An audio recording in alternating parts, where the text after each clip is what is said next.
આજે આપણે લઈને આવ્યા છીએ ઘડિયાળ લેસન નંબર 5. ઘડિયાળમાં ઘણીવાર આપણને રિઝનિંગના દાખલા પૂછતા હોય છે કે ઘડિયાળમાં આટલા વાગ્યા છે તો અરીસામાં જોતા એ ઘડિયાળમાં કેટલા વાગ્યા છે. તો આવા પ્રશ્નો આપણા માટે રિઝનિંગમાં બહુ મહત્વના બનતા હોય છે અને આવા પ્રશ્નોને સોલ્વ કરવા માટે આપણી જોડે જો સૂત્રની રમતું હોય તો આપણે સરળતાથી એનો જવાબ આપી શકીએ અને કોમ્પિટિટિવ પરીક્ષામાં તો આના માટે ખૂબ જ ઓછો સમય છે, આપણને ખ્યાલ છે.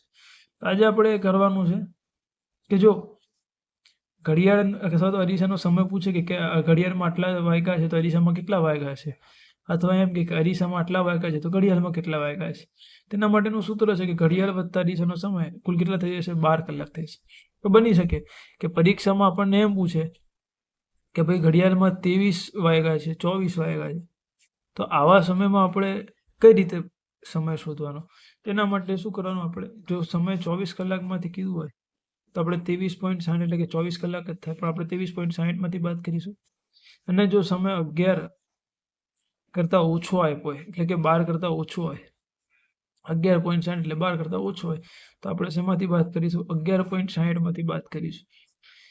ઉદાહરણ જોઈએ એટલે આપણને વધારે ખ્યાલ આવે. ઉદાહરણ તરીકે પહેલો જ, એક ઘડિયાળમાં કેટલા વાગ્યા છે? 7:45 થઈ જાય.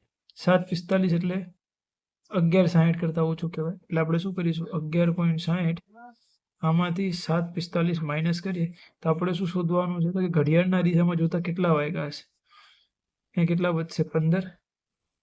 અને 11માંથી 7 જાય એટલે કેટલા રહેશે? 4. કેટલા વાગ્યા છે? 4 ને 15.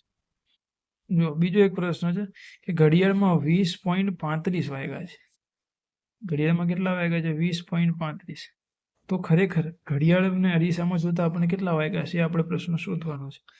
તો આપણે શું કરીશું? જ્યારે 24 કલાકની વાત કરીએ તો 23.60 માંથી કેટલા માઇનસ કરીશું? તો કે 20.35 માઇનસ કરીશું. 35 ને 5 40 અને 25 કેટલા થઈ જશે? 60. 20માંથી 3 જાય એટલે 3. એટલે ઘડિયાળમાં જોતા કેટલા બતાવશે? 3 અને 25. આવી જ પ્રકારની વિડીયો જોવા માટે આપણી ચેનલને લાઇક કરો, શેર કરો અને સબસ્ક્રાઈબ કરો. જય હિન્દ, જય ભારત.